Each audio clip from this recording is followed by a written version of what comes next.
another beautiful sunrise across West Michigan this morning. I got to tell you, September is quickly becoming one of my favorite months of the year. It's been perfect. Oh, and gorgeous. actually, I was looking at the calendar yesterday, and I couldn't believe that this month is almost Half over. Yeah.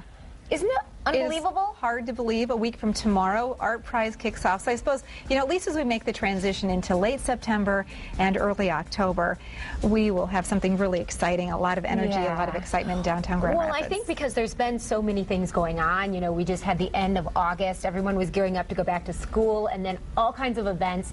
So many things that I want to get to. I feel crazy. Oh, I know, yeah. My laundry pile at home is outrageous. Well, I know it's ridiculous. I don't even want to go into that room. Well, it was funny because I was in Lansing for part of the weekend of my daughter's soccer tournament, and then Saturday night, literally, I updated my Twitter and I said, I'm doing laundry on a Saturday night. How boring am I? But it was nice because then yesterday, I did not have to spend the day doing laundry, which was nice really a nice I had some things that I needed to get done on Saturday, and I'm like, it's Saturday, and I'm not going to do it, so I went and I watched a movie at home anyway, and, had a glass of wine. I was like, I'm not doing that. It's Saturday. Yeah, it's exactly. Saturday. Yeah, we're going to not work. We're going to cut it off here. I had the opportunity. I'm so excited. I had the opportunity to talk to Rick DeVos this morning about Art Prize. So exciting. So many really cool things coming up this year.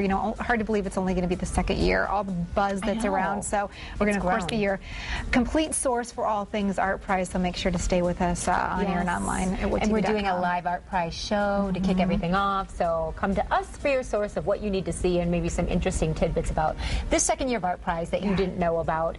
Now, another thing that you may not have known about, I had a really great adventure yesterday. We have a lot of animals on 8 West. We've had some really interesting ones. Of course, there was a snake, and Terry is deathly afraid of snakes. I am. I know, although it's funny because there are some snakes now in my world, unfortunately. So one of my bucket list things is to get over my fear of snakes. So I'm going to work on that gradually. I will flip cam the idea along the way so that eventually we'll have Bert come back in from the John Ball Zoo. I can help you out here because the family met yesterday. The father is actually a reptile guy. He has a 20-foot snake, and when you're ready, I'm sure he'll be willing to bring that in. Well, 20 feet. I was looking at maybe, like a 2-footer in the backyard. We'll work up to 20 feet. Maybe we'll start with 2 feet. Well, you wouldn't think that you would see something like a zebra in West Michigan, but that's exactly what I got to do. I got to encounter a zebra that's only 3 weeks old. And look, it's so small. It's actually smaller than a Great Dane because this family that I went to visit has a Great Dane, and the zebra's smaller than the dog. Look how docile. Now, it's laying down in the sun. It was just resting there, but even when it was walking around, it was so friendly, allowing us to pet it, so soft. This is a zebra living in Cascade Township. That's right fantastic. Here in Kent County, yes. This is an African tortoise. And this picture doesn't even do it justice. It's enormous. Wow. It's about 1.5 feet in diameter, the shell. Amazing. And so I'm feeling like I'm in the wild. I'm in the backyard of this family's home, and I'm looking at the zebra. I'm amazed, and then this tortoise walks up to me. Really? Just kind of walked around? I didn't know. Yeah, it was just walking around. And then this is a little boy that lives at this home that I went to, and this is an ostrich egg. You're kidding. That's been incubating, that he's been doing, and it needs to be incubating for about, I think, 42 or 48 days. And it's almost ready to hatch. And so all these really interesting things, these finds. We're doing a story on Friday. So you're going to have to watch on Friday. Isn't this horrible that I'm like leading up talking about these cool things? On Friday, we're going to talk about why this zebra is here in West Michigan, where it's heading, and where you'll be able to go on Saturday to see the zebra, and then next year where you'll be able to go to see a lot of other animals, really cool animals, just like the ones that we've shown, and so much more. Really, really cool opportunity of something that's happening in West Michigan, a wild animal park. Wow, that sounds so exciting. Give it away.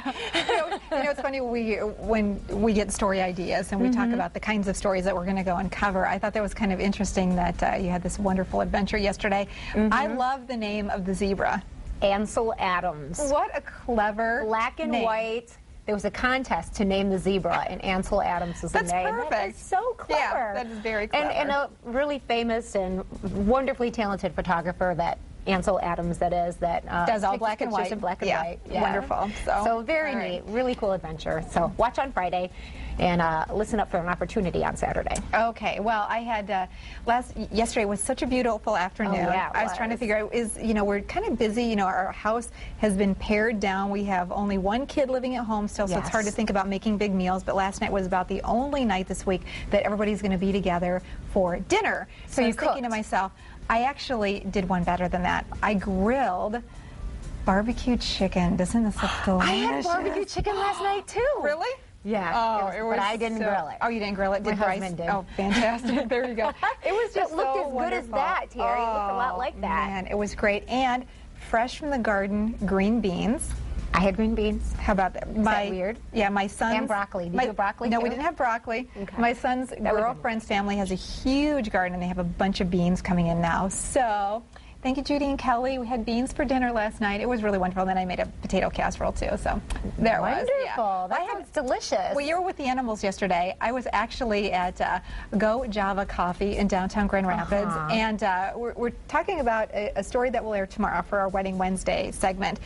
But when the barista, Jeff Davis, made us the just an example coffee. Oh, that's beautiful. You can see here, it's a heart shape. It looks like a heart flower. Isn't that wonderful? So anyway. How would it taste? Thinking romance. How did it taste? It tasted delicious, of course. So anyway, so we're talking about gourmet espresso at your wedding reception, and how awesome a fantastic idea to have that heart shape on the top of that in the foam. To signify the love of the event, of the evening and the day. Of the evening, of the day, the celebration of two hearts collecting. So wonderful. Anyway, and then last night, as I was going to bed, leaving the windows open, one of our kitties decided that he was going to enjoy looking out the window too. So here's Oreo kind of looking out the window, enjoying the beautiful fresh air. I wish I was out there. I wish I could jump out. Yeah. Well, you know what? The cats don't seem to want to go outside, which I'm really happy That's to hear because it's about getting that. chilly. You know, they like there you that go. summer weather. Yeah, lots of exciting stuff.